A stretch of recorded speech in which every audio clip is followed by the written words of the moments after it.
ಇನ್ನು ಕೊನೆಯದಾಗಿ ಒಂದೆರಡು ಪ್ರಶ್ನೆಗಳು ಕೇಳಬೇಕು. ನಿಮ್ಮ ಮುಖದಲ್ಲಿ ಈ ಥರದ ಒಂದು ನಗು ನೋಡಿ ಭಾಳ ಖುಷಿ ಆಗ್ತಾ ಇದೆ. ಈ ನಗು ಯಾವಾಗಲೂ ಇರಲಿ.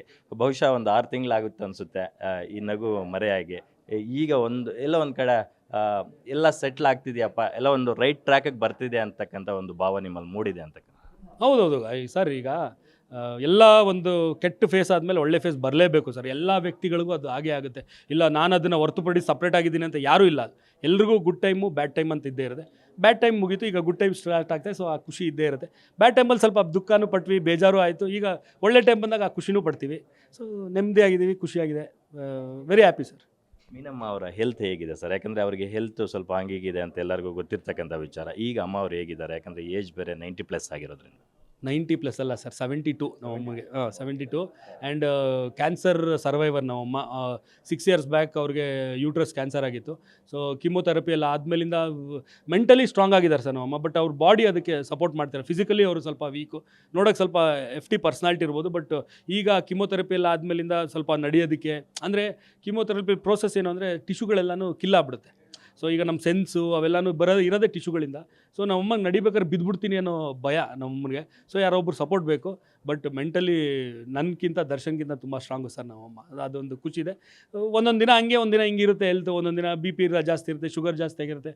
ಸೊ ಡೈಲಿ ಮಾತಾಡ್ತಾ ಇರ್ತೀವಿ. ಸೊ ಹಿಂಗಿದೆ ಕಣೋ ಮಗನೇ, ಹಂಗಿದೆ ಕಣೋ ಅಂತಾರೆ. ಹಿಂಗೆ ಟ್ರೀಟ್ಮೆಂಟ್ ತೊಗೊತೀವಿ. ಜೊತೆಗೆ ನಮ್ಮ ಅಕ್ಕನ ಮಗ ಎರಡನೇವನು ನಮ್ಮ ಅಮ್ಮನ ಜೊತೆಲೇ ಇದ್ದಾನೆ. ಸೊ ನೋಡ್ಕೋತಾರೆ. ನಮ್ಮ ಕಸಿನ್ಸ್ ಇದ್ದಾರೆ, ಎಲ್ಲರೂ ತುಂಬ ಚೆನ್ನಾಗಿ ನೋಡ್ಕೋತಾರೆ. ಸೊ ನಾನು ದರ್ಶನ್ ಮೈಸೂರಲ್ಲಿ ಇರಲೇಬೇಕು ಅನ್ನೋ ರಿಕ್ವೈರ್ಮೆಂಟ್ ಇಲ್ಲ. ಕಾರವಾರದಿಂದ ನಮ್ಮ ಅಕ್ಕ ಬಂದು ಹೋಗ್ತಿರ್ತಾಳೆ. ಸೊ ಫುಲ್ ಫ್ಯಾಮಿಲಿ ಹ್ಯಾಪಿ ಆಗಿದ್ದೀವಿ ಸರ್, ಖುಷಿಯಾಗಿದ್ದೀವಿ ಸರ್. Super sir. ನಾವು ಒಂದಷ್ಟು ದೃಶ್ಯಾವಳಿಗಳನ್ನು ರೀಸೆಂಟಾಗಿ ನೋಡ್ತಾ ಇದ್ವಿ. ಫಾರ್ಮ್ ಹೌಸಲ್ಲಿ ಅಮ್ಮ, ನಿಮ್ಮ ಅಕ್ಕ ಅವರು, ನೀವು ಎಲ್ಲ ಒಟ್ಟಿಗೆ ಇದ್ದಂಥದ್ದು ದರ್ಶನ್ ಅವರು ಎಲ್ಲನೂ. ಆ ಥರದ ಒಂದು ದೃಶ್ಯ ನೋಡಿ ಲಿಟ್ರಲಿ ಎಲ್ಲರೂ ತುಂಬ ಖುಷಿ ಪಟ್ಟಂಥ ಒಂದು ಮೂಮೆಂಟ್ ಅದು. Thank you. ನಾವೆಲ್ಲ ಒಟ್ಟಿಗಿರೋ ವಿಚಾರ ನೀವೇ ರೀಚ್ ಮಾಡಿಸಿದ್ದು. ಆ್ಯಂಡ್ ಖುಷಿ ಆಯ್ತು ಸರ್. ಆಲ್ಮೋಸ್ಟ್ ಒಂದು 3-4 ಡೇಸ್ ಫಾರ್ಮ್ ಹೌಸಲ್ಲಿ ಇದ್ವಿ. ಆ್ಯಂಡ್ ದರ್ಶನ್ ಅವರು ಸ್ವಲ್ಪ ಅವ್ರಿಗೆ ಮೆಂಟಲಿ ಸ್ವಲ್ಪ ಡಿಸ್ಟರ್ಬ್ ಆಗಿದ್ರಲ್ಲ. ಸೊ ಅವ್ರಿಗೆ ತುಂಬ ಇಷ್ಟವಾಗಿರೋ ಜಾಗ ಫಾರ್ಮ್ ಹೌಸು. ಅವ್ರ ಕುದುರೆಗಳು, ಅವ್ರ ಹಸು, ಕುರಿ ಅದ್ರ ಜೊತೆ ಇರಬೇಕು ಅಂತ, ಪಕ್ಷಿಗಳು ಅದ್ರ ಜೊತೆ. ಸೊ ಆಲ್ಮೋಸ್ಟ್ ಇದ್ದರು, ಖುಷಿಯಾಗಿದ್ದಾರೆ, ನೆಮ್ಮದಿಯಾಗಿದ್ದಾರೆ. ನಾವು ಹೋಗಿ ಒಂದು 4-5 ಡೇಸ್ ದರ್ಶನಷ್ಟು ಪ್ರಾಣಿ ಪಕ್ಷಿ ಜೊತೆ ನನ್ನ ಅಟ್ಯಾಚ್ಮೆಂಟ್ ಇಲ್ಲ. ಬಟ್ ಚೆನ್ನಾಗಿತ್ತು. ಎಲ್ಲ ಫುಲ್ ಫ್ಯಾಮಿಲಿ, ಮಕ್ಕಳು ಎಲ್ಲರೂ ಕುದುರೆ ಹಾರ್ಸ್ ರೈಡಿಂಗ್ ಎಲ್ಲ ಮಾಡಿದ್ರು. ತೋಟದಲ್ಲೆಲ್ಲ ಚೆಂದಾಗಿ ಸುತ್ತಾಡಿದ್ರು, ಹಣ್ಣುಗಳು ತಿಂದರು, ಮಜಾ ಮಾಡಿದ್ರು. ಬಹುಶಃ ದರ್ಶನ್ ಅವ್ರಿಗೆ ಬೇಲ್ ಸಿಕ್ಕಾಗ ಎಷ್ಟು ಖುಷಿಯಾಗಿರುತ್ತೋ, ಮೈಸೂರಿಗೆ ಪರ್ಮಿಷನ್ ಸಿಕ್ಕಾಗ ಅದಕ್ಕಿಂತ ಜಾಸ್ತಿ ಖುಷಿಯಾಗಿರುತ್ತೆ. ಹಾಂ ಸರ್. ಮೈಸೂರು ಅಂದ್ರೇ ದರ್ಶನ್ಗೆ ಮಾತ್ರ ಅಲ್ಲ, ಎಲ್ಲ ಮೈಸೂರಿಯನ್ಸ್ಗೂ ಅದು ಖುಷಿ ಆಗೇ ಆಗುತ್ತೆ. ಮೈಸೂರು ನಮ್ಮೂರಿಗೆ ನಾವು ಹೋಗ್ತಾ ಇದ್ದೀವಿ ಅಂದಾಗ ತುಂಬ ಖುಷಿಲೇ ಹೋಗ್ತೀವಿ. ವಾಪಸ್ ಬರ್ಬೇಕಾದ್ರೆ ಅಯ್ಯೋ ವಾಪಸ್ ಹೋಗ್ತಾ ಇದ್ದೀವಲ್ಲ ಅಂತ. ಬಟ್ ಏನು ಮಾಡೋದು, ನಮ್ಮ ಕರ್ತವ್ಯ, ಕೆಲಸ ಮಾಡೋದು ಇಲ್ಲೇ ಇರೋದು, ಕಾಯಕ ಇಲ್ಲೇ ಇರೋದು.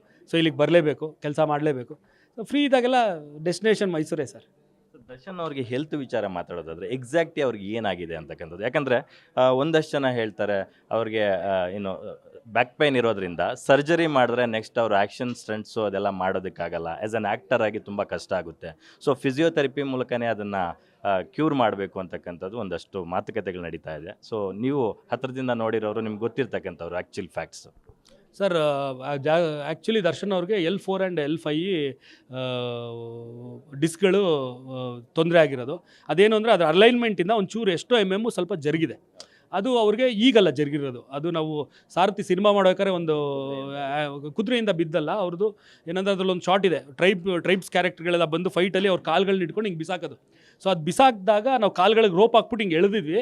ಅದು ಸ್ಟ್ರೆಚ್ ಆದಾಗ ಪ್ರಾಬ್ಲಮ್ ಆಗಿದೆ. ಆ ಟೈಮಲ್ಲೇ ಆಲ್ಮೋಸ್ಟ್ ಒಂದೂವರೆ ತಿಂಗಳು ಅವರು ರೆಸ್ಟ್ ತೊಗೊಂಡಿದ್ರು. ಶೂಟಿಂಗ್ ಎಲ್ಲ ಸ್ಟಾಪ್ ಆಗಿತ್ತು. ಸೊ ಆ ಪ್ರಾಬ್ಲಮ್ ಅವಾಗಿಂದ ಇದೆ. ಆವಾಗಲೇ ಹೇಳಿದ್ರು ಡಾಕ್ಟ್ರು, ಇದು ಈ ಥರ ಪ್ರಾಬ್ಲಮ್ ಇದೆ, ಫ್ಯೂಚರ್ಗೆ ಇದು ಆಪ್ರೇಷನ್ ಮಾಡಿಸ್ಬೇಕು, ಇದು ಕ್ಯೂರ್ ಹಂಗೆ ಆಗಲ್ಲ. ಫಿಸಿಯೋಥೆರಪಿ ನಿಮ್ಗೆ ಅದು ನೋವನ್ನ ಒಂದು ಸ್ವಲ್ಪ ಸಬ್ಸೈಡ್ ಮಾಡ್ಬೋದು, ಬಟ್ ಕಂಪ್ಲೀಟ್ ಪರ್ಮನೆಂಟ್ ಕ್ಯೂರ್ ಅಲ್ಲ ಅದು ಅಂತ ಅವಾಗಲೇ ಹೇಳಿದರು. ಬಟ್ ಅವ್ರು ಎಕ್ಸೈಸು ಅದು ಇದು ಎಲ್ಲ ಮಾಡಿಕೊಂಡು ಅದನ್ನ ಮ್ಯಾನೇಜ್ ಮಾಡ್ತಾಯಿದ್ರು. ಶೂಟಿಂಗಲ್ಲೂ ಎಷ್ಟೊಂದು ಸತಿ ಅವ್ರಿಗೆ ಅದು ಪೇನ್ ಬಂದಾಗ ಹೋಗಿ 1 ಅವರ್ ರೆಸ್ಟ್ ಮಾಡಿ ತಿರ್ಗಾ ಬಂದು ಮಾಡೋದು. ಬಾಡಿ ಕ್ಯೂರ್ ಆಗೋದು ಯಾವಾಗ ಅಂದರೆ ನಾವು ರೆಸ್ಟ್ ಕೊಟ್ಟಾಗೆ ಸರ್ ಬಾಡಿಗೆ. ಸೊ ಆ ರೆಸ್ಟ್ ಇಲ್ಲದೇ ಮಾಡಿದಾಗ ಅದು ವಾಪಸ್ ಆಗುತ್ತೆ. ಆ್ಯಂಡ್ ಅವರು JCಲಿದ್ದಾಗ ಸ್ವಲ್ಪ ಮೈಂಡ್ ಸ್ಟ್ರೆಸ್ಸು ಅದು ಇದರಲ್ಲೆಲ್ಲನೂ ಅದು ಸ್ಪೈಕ್ ಆಗಿಬಿಟ್ಟಿದೆ ಪೇನು. ಆ್ಯಂಡ್ ಅದು ಏನಾಗಿತ್ತು ಅಂದರೆ ಅವ್ರದ್ದು ಒಂದು ನರ್ವ್ ಬಲ್ಜ್ ಆಗ್ಬಿಟ್ಟು ಅದು ಲೆಫ್ಟ್ ಲೆಗ್ನ ನಮ್ ಮಾಡೋಕ್ಕೆ ಸ್ಟಾರ್ಟ್ ಮಾಡಿದ್ದು, ಕೆಳಗಡೆಯಿಂದ ನಮ್ ಮಾಡ್ಕೊಂಡು ಬರ್ತಾಯಿತ್ತು. ಅದು ಫುಲ್ಲು ಹಂಗೆ ಬಂದುಬಿಟ್ರೆ ಪ್ಯಾರಲೈಸು ಆಗಬೋದು ಆ್ಯಂಡ್ ನರ್ವ್ ಅದು ಇದಾಗೋದ್ರೆ ಐ ಮೀನ್ ಪ್ರಾಬ್ಲಮ್ ಆಗೋದು, ಅದನ್ನ ರಿವರ್ಸ್ ಮಾಡೋಕ್ಕಾಗಲ್ಲ, ಅದು ಲೈಫ್ ಲಾಂಗ್ ಆ ಪ್ರಾಬ್ಲಮ್ ಇರುತ್ತೆ. ಅದಕ್ಕೋಸ್ಕರ ನಾವು ಇದು ಮೆಡಿಕಲ್ ಬೇಲ್ ತೊಗೊಂಡು ಬಂದು BGS ಅಲ್ಲಿ ತುಂಬ ಒಳ್ಳೆ ಟ್ರೀಟ್ಮೆಂಟ್ ಕೊಟ್ಟು ಆ ನಮ್ನೆಸ್ನ ಹೋಗಿಸಿದ್ರು. ಸೊ ಅದು ಹೋಗ್ಸಿದ್ಮೇಲೆ ಓಕೆ ಅವ್ನ ಬಾಡಿ ಸ್ಪಂದಿಸ್ತಾ ಇದೆ ರಿಕವರಿಗೆ ಅಂದಾಗ ಅದೊಂದು ಸ್ವಲ್ಪ ಟೈಮ್ ತೊಗೊಂಡು ಎಲ್ಲ ನಾವು ಪ್ಲ್ಯಾನ್ ಮಾಡೋಣ ಅಂದರು. ಆಮೇಲಿಂದ ದರ್ಶನ್ ಅವ್ರದ್ದು ಇದು ಹೆಲ್ತ್ ಫ್ಯಾಮಿಲಿ ಡಾಕ್ಟ್ರ್ ಬಂದ್ಬಿಟ್ಟು ಅಜಯ್ ಹೆಗ್ಡೆ ಅವರು. ಸೊ ಅವರು BGSಗೆ ಬರೋಕ್ಕಾಗ್ತಾರೆ ಆ್ಯಂಡ್ ದರ್ಶನ್ ಮೈಸೂರಿಗೆ ಹೋಗೋಕ್ಕಾಗ್ತಾ ಇರಲಿಲ್ಲ, ಯಾಕಂದರೆ ಮೆಡಿಕಲ್ ಬೇಲ್ ಬರೀ ಬೆಂಗಳೂರಲ್ಲಿ ಇರೋಕ್ಕೆ ಕೊಟ್ಟಿರೋದು. ಸೊ ಅದರಿಂದ ಅದಾಗಿಲ್ಲ. ಸೊ ಈಗ ಮೈಸೂರಿಗೆ ಅವ್ರಿಗೆ ರೆಗ್ಯುಲರ್ ಬೇಲ್ ಸಿಕ್ಕಿದ್ದು, ಮೈಸೂರಿಗೆ ಹೋದ್ಮೇಲೆ ಅವ್ರಿಗೆಲ್ಲ ಚೆಕಪ್ ಮಾಡಿದ್ದಾರೆ ಆ್ಯಂಡ್ ಅವರು ಡೈಲಿ ಫಿಸಿಯೋಥೆರಪಿ ಮಾಡೋಕ್ಕೆ ಹೇಳಿದ್ದಾರೆ. ಸ್ವಲ್ಪ ನೋವು ಕಮ್ಮಿ ಆಗ್ತಾ ಇದೆ, ಬಟ್ ಕಂಪ್ಲೀಟ್ ಮೀನ್ ಕ್ಯೂರ್ ಆಗಲ್ಲ ಫಿಸಿಯೋಥೆರಪಿಲಿ. ಸೊ ಅವ್ರು ಡಿಸೈಡ್ ಮಾಡ್ತಾರೆ ಈಗ ಏನು ಮಾಡಬೇಕು ಅನ್ನೋದು. So I take care, don't worry Dinakar ಅಂದರು ಆ್ಯಂಡ್ ಫಿಸಿಯೋಥೆರಪಿ ನಡೀಲಿ ಅಂತ ಹೇಳಿದ್ದಾರೆ. Super sir. ನಿಮಗೆ ಫಸ್ಟ್ ಟೈಮು ದರ್ಶನ್ ಅವ್ರದ್ದು ಈ ಥರದೊಂದು ಇನ್ಸಿಡೆಂಟ್ ನಡೆದಿದೆ ಅಂತ ನಿಮ್ಮ ಕಿವಿಗೆ ಬಿದ್ದಾಗ ಯಾವ ಥರ ನೀವು ಅದನ್ನು ತಗೊಂಡ್ರಿ ಅಂತ, ಅಂದರೆ ಏನು ಅನಿಸ್ತು ನಿಮಗೆ ಫಸ್ಟ್ ರಿಯಾಕ್ಷನ್? ದರ್ಶನ್ ಇಷ್ಟಪಡೋರ್ಗೆಲ್ಲರಿಗೂ ಏನು ಅನ್ಸುತ್ತೆ ಅದೇ ಥರ ಸರ್. ನಮಗೂ ಶಾಕ್ ಆಯಿತು, ನಂಬಕ್ಕಾಗದೇ ಇರೋ ಅಂಥ ವಿಚಾರ ಅಂತ ಅನಿಸ್ತು. ಆ್ಯಂಡ್ ಈಗ ಒಂದಷ್ಟು ವಿಚಾರಗಳು ನಮಗೆ ನಿಜ ಏನು ಅಂತ ಗೊತ್ತಾದಮೇಲೆ ನಮಗೆ we are quite confident.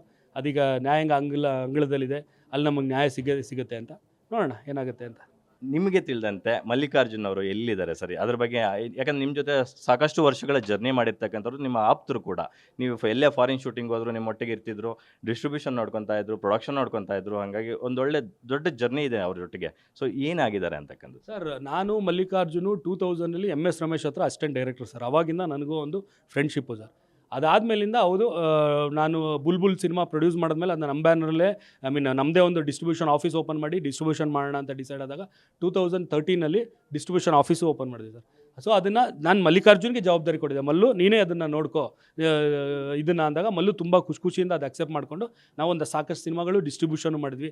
So ಅದ್ರಲ್ಲಿ ಬರೋ ಪ್ರಾಫಿಟಲ್ಲಿ ಅವನು 80% ತೊಗೊಳೋನು, ನನಗೆ 20% ಕೊಡೋನು. ಸೊ ಓಕೆ, ಯಾಕಂದರೆ ಅವ್ನಿಗೊಂದು ಸಪೋರ್ಟಿವ್ ಆಗಿರಲಿ, ನಂದು ಒಂದು ಡಿಸ್ಟ್ರಿಬ್ಯೂಷನ್ ಬ್ಯಾನರ್ ಇರಲಿ ಅಂತ ಹೇಳ್ಬಿಟ್ಟು ಅದನ್ನ ಸ್ಟಾರ್ಟ್ ಮಾಡಿದ್ದು.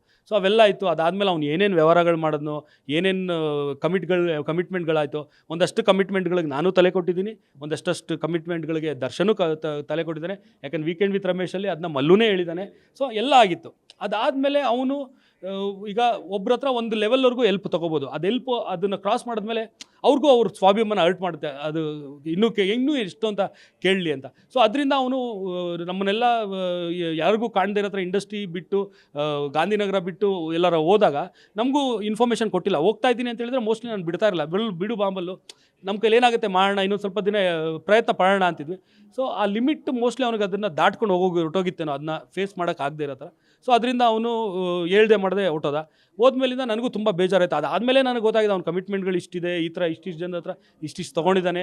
ಸೊ ಅದ್ರಲ್ಲಿ ನನ್ನ ಹತ್ರನೂ ಒಂದಷ್ಟು ಇಸ್ಕೊಂಡಿದ್ದ, ಅದೆಲ್ಲ ಇತ್ತು. ಬಟ್ ಓಕೆ, ನಂದು ಒಂದು ಬಾಂಡಿಂಗ್ ಬೇರೆ, ನನಗೆ ಬೇಜಾರಿಲ್ಲ, ನಾನು ಅವ್ನಿಗೆ ಕೊಟ್ಟಿದ್ದೀನಿ, ಅವನನ್ನು ನಂಗೆ ವಾಪಸ್ ಕೊಟ್ಟಿಲ್ಲ, ನಾನು ಬೇಜಾರಿಲ್ಲ. ಅದು ಅವ್ರ ಫ್ಯಾಮಿಲಿಗೂ ಗೊತ್ತು, ಅವ್ರ ಬ್ರದರ್ಗೆ ಗೊತ್ತು, ಅವ್ರ ವೈಫಿಗೆ ಗೊತ್ತು, ಎಲ್ಲರಿಗೂ ಗೊತ್ತದು ನಾನು ಎಷ್ಟು ಹೆಲ್ಪ್ ನಾನಾಗಲಿ ದರ್ಶನ ಆಗಲಿ ಮಾಡಿರೋದು. ಸೊ ಆ ಥರ ಹೋದ್ಮೇಲಿಂದ ಅವ್ರ ತಂಗಿ ಅವ್ರ ಹೆಂಡ್ತಿ ತಮ್ಮನ ಮದುವೆಗೆ ಅಂತ ಹೋದವನು, ಅದಾದಮೇಲೆ ಅವ್ನು ಬಂದಿಲ್ಲ. ಸೊ ಅದಾದಮೇಲಿಂದ ನಾವು ಏನಕ್ಕೆ ಹಿಂಗಾಗೋಯ್ತಲ್ಲ ನನಗೂ ಬೇಜಾರಾಯಿತು. ಎಲ್ಲ ನಂಗೆ ಏನು ಮಾಡಿದೆ ಹೇಳ್ದೆ ಮಾಡಿದೆ ಹೋದ್ನಲ್ಲ ಅಂತ ನಾವು ಹೋಗಿಲ್ಲ. 1-2 ಸತಿ ಅವ್ರ ಅಣ್ಣನಿಗೆ ಕಾಂಟ್ಯಾಕ್ಟ್ ಮಾಡಿದೆ, ಅವರು ಗೊತ್ತಿಲ್ಲ ದಿನಕರ್ ಅವರೇ, ಅವರು ನನಗೂ ಇನ್ಫಾರ್ಮೇಷನ್ ಕೊಟ್ಟಿಲ್ಲ ಅಂದರು. ಆಮೇಲೆ ಒಂದು ಸತಿ ಅವರು ಹೊಸಪೇಟೆಯಲ್ಲಿ ಅವ್ರ ಮನೆ ಇದೆ ಅಂದಾಗ ನಾನು ಚಿಂತನು ಮಲ್ಲು ತುಂಬ ಕ್ಲೋಸ್ ಫ್ರೆಂಡ್ಸು. ಸೊ 3 ಜನನೂ ನಾವಿಬ್ಬರೂ ಅಲ್ಲಿ ಹೋದಾಗ ಅವ್ರ ವೈಫ್ ಅವ್ರ ಮನೆಗೆ ಹೋಗಿ, ಅವ್ರ ತಂದೆ ತಾಯಿ ಎಲ್ಲ ಇದ್ರು. ಪಾಪ ಅವ್ರ ವೈಫ್ ಅವ್ರ ತಂದೆ ತಾಯಿಗೂ ಹುಷಾರಿರಲಿಲ್ಲ, ಅವ್ರ ಬ್ರದರ್ ಇದ್ದರು, ಎಲ್ಲ ಇದ್ದರು. ಅವ್ರ ವೈಫ್ ಹತ್ರನೂ ಮಾತಾಡಿದೆ. ಯಾಕಂದರೆ ಮಲ್ಲು ಮಗನಿಗೂ ನನ್ನ ಮಗನಿಗೂ ಬರೀ 17 ದಿನ ಏಜ್ ಗ್ಯಾಪು. ನನ್ನ ಮಗ ಮಾರ್ಚ್ 8, ಅವನು ಮಾರ್ಚ್ 17 ಏನೋ. ಸೊ ಅದೊಂದು ಬಾಂಡಿಂಗ್ ಇತ್ತು. ಅವನಲ್ಲಿ ನೋಡಿದಾಗ ತುಂಬ ಬೇಜಾರಾಯಿತು. ಎಲ್ಲಿ ಅವನು ಅಂತ ಕೇಳಿದಾಗ, ಇಲ್ಲ ಅಣ್ಣ ನಮಗೂ ಗೊತ್ತಿಲ್ಲ ಹಂಗೆ ಹಿಂಗೆ. ಸರಿ ಆಯಿತು, ಗೊತ್ತಿಲ್ಲ ಅಂದರೆ ಇನ್ನೇನು ಮಾಡೋದು? ಅಲ್ಲ ಮಾಮ, ನೀವು ಪೊಲೀಸ್ ಕಂಪ್ಲೇಂಟು ಕೊಟ್ಟಿಲ್ಲ, ಬನ್ನಿ ಪೊಲೀಸ್ ಕಂಪ್ಲೇಂಟ್. ಪಾಪ ಬಂದರು ಜೊತೆಲಿ, ಪೊಲೀಸ್ ಕಂಪ್ಲೇಂಟ್ ಕೊಡೋಕ್ಕೂ ಬಂದರು. ಆಮೇಲೆ ನನಗೂ ಯಾಕೋ ಅವ್ರಿಗೆ ಇಷ್ಟ ಇಲ್ದಿದ್ದ ಕೆಲಸ ಏನೋ ಮಾಡಿಸ್ತಾ ಇದ್ದೀನಿ ಅಂತ ಅನಿಸ್ತು. ಸರಿ ಬಿಡು, ಈಗ ಅಕಸ್ಮಾತ್ ಅವ್ರಿಗೆ ಗೊತ್ತಿದ್ದು ಮಲ್ಲುನ ಕಂಪ್ಲೇಂಟ್ ಕೊಟ್ಟರೆ ಅವರೇ ಸಿಗಾಕೋತಾರೇನೋ ಅಂತ ಅವರು ಅವಾಯ್ಡ್ ಮಾಡ್ತಿದ್ರು. ಸರಿ ಬೇಡ ಬಿಡಿ ಅಂತ ಸುಮ್ಮನಾದ್ವಿ. ಅದಾದಮೇಲೆ ನೀವು ಈ ಕ್ವಶನ್ ರೈಸ್ ಮಾಡಾದ್ಮೇಲೆ ಅವ್ರ ಫ್ಯಾಮಿಲಿಯವರೇ ಕ್ಲಾರಿಫೈ ಮಾಡೋದು, ಅವನು ಗೋವಾಲಿದ್ದಾನೆ, ಬೆಳ್ಳುಳ್ಳಿ ಈರುಳ್ಳಿ ಬಿಸ್ನೆಸ್ ಮಾಡ್ತಾನೆ ಅಂತ ನಿಮ್ಮ ಥ್ರೂನೇ ಗೊತ್ತಾಗಿದೆ. ಗ್ಯಾರಂಟಿ ನ್ಯೂಸ್, ಸುದ್ದಿ ಖಚಿತ, ನ್ಯಾಯ ನಿಶ್ಚಿತ.